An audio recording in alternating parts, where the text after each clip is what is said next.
मेरे भाई, पहले तो नंबर 50 करोड़ कहें कि 50,000 करोड़ कहें? 50,000 करोड़। तो ये तेजस्वी यादव के जीवन में शायद पहली बार इस तरह का कोई एक सम्मेलन हुआ है। आपकी जानकारी के लिए बता दूं कि बिहार देश के ज़्यादातर राज्यों में इस तरह के सम्मेलन होते हैं, और उत्तर प्रदेश में, गुजरात में, कर्नाटक में जब इस तरह का सम्मेलन होता है तो 50,000 करोड़ नहीं, ये जो MOU जिसको कहते हैं, ये कोई इन्वेस्टमेंट नहीं है, ये इंटेंट है। ये लोग घोषित करते हैं 30 लाख करोड़, 40 लाख करोड़, 50 लाख करोड़, और उसके बदले इन्वेस्टमेंट होता है 2,000 करोड़। तो वहाँ कौन देश का बड़ा उद्योगपति उसमें आया था, जरा ये बता दीजिए।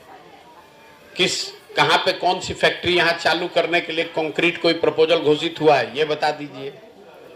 और तेजस्वी यादव की समझ क्या है?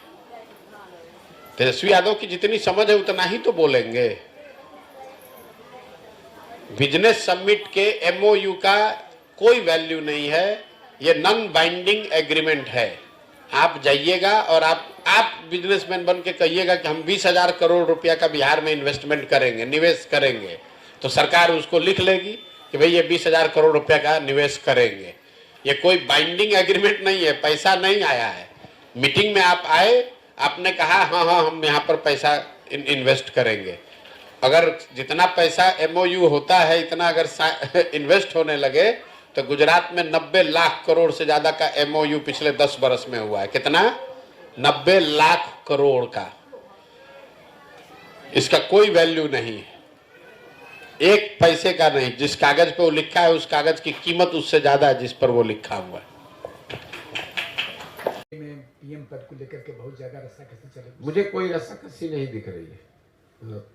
पहले आप अपना गठबंधन बनाइएगा, चुनाव लड़िएगा, जीतिएगा, तब न। प्रधानमंत्री का पद तो बहुत बड़ी बात होती है। बिहार में बड़बोलापन यहाँ के सामाजिक राजनीतिक जीवन की सच्चाई है।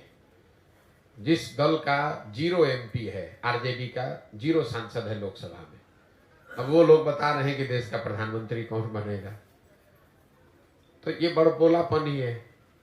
भाई आपको पूछ कौन रहा है? प्रधानमंत्री कौन बनेगा ये तय तो वो पार्टियां कर सकती हैं जिनके सांसद जीत कर आते हैं। आपका 0 सांसद जीता हुआ है और आप खड़े होकर कह रहे हैं कि प्रधानमंत्री कौन होगा। ये तो ऐसे हुआ कि हम यहां से बैठ के बोले कि अमेरिका का राष्ट्रपति कौन होगा। ये तो आपकी मानसिकता को दर्शाता है कि आपको ना समझ है ना कुछ आपकी सोच है, जबरदस्ती का कुछ बात किए जा रहे हैं। आपने कहा कि इंडिया में प्रधानमंत्री पद को लेकर रस्साकसी है। मेरे भाई, अभी तो इंडिया गठबंधन के 3-4 खाली बैठक हुई है, अभी तो कार्यक्रम तय नहीं हुआ, सीट एडजस्टमेंट तय नहीं हुआ, यही नहीं पता है कि वो लोग चुनाव कैसे लड़ेंगे, तो रस्साकसी क्या होना है? तो कॉमन सेंस की बात है। इंडिया गठबंधन में सबसे बड़ा दल कांग्रेस है, तो स्वाभाविक तौर पर उस दल इंडिया गठबंधन का नेतृत्व भी कांग्रेस के पास ही रहेगा। आप चाहे जितना हल्ला मचा लीजिए, सबसे बड़ा दल वहां कांग्रेस है, तो कांग्रेस को छोड़कर कोई दूसरा आदमी उसका नेतृत्व कैसे करने लगेगा?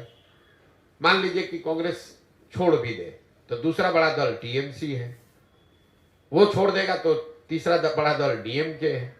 बिहार के दलों का उसमें क्या है? बिहार के दलों का तो कोई, बिहार में तो 40 में से 39 संसद NDA के जीते हुए हैं, तो यहाँ के दलों की क्या भूमिका उसमें होगी? अपने मुंह मियां मिट्ठू बन रहे हैं। कौन पूछ रहा है बिहार के नेताओं को वहां पर? हमको तो नहीं लगता है कि देश की राजनीति में कोई नीतीश कुमार को पूछ रहा है। अपने से आप पटना में बैठ के जो बोलना है बोल दीजिए। और सर, कितना फर्क पड़ेगा इस पे निर्भर करता है कि इंडिया गठबंधन कितना बढ़िया बनता है, कितना बढ़िया उसको चलाया जाता है, क्या कार्यक्रम। भैया ऐसा है, कोई आप किताब खरीद के ले आइएगा घर, उससे परीक्षा पास हो जाइएगा। सबसे बढ़िया जो मार्केट में किताब है वो खरीद के ले आइए, बिना पढ़े हुए आप पास हो जाइएगा। तो इंडिया अलायंस वैसे ही है कि आपने किताब मार्केट से जमा कर लिया, अब उसको पढ़ना भी तो पड़ेगा भाई। कोई उसका कार्यक्रम हो, नैरेटिव हो, नीचे जनता उससे जुड़े, समझे, तब तो फायदा होगा।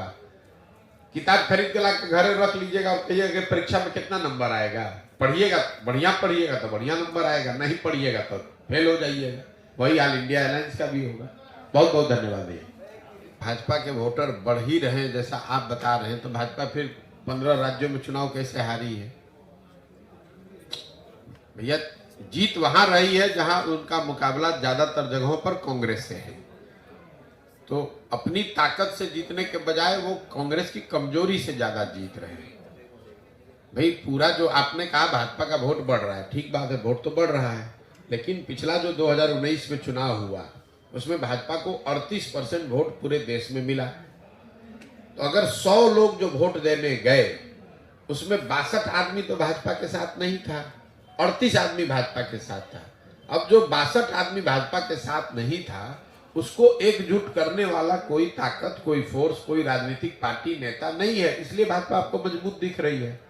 जब वो ताकत कोई बना लेगा तो भाजपा को कोई ऐसा तो है नहीं कि 50 से ज्यादा % वोट आ रहा है।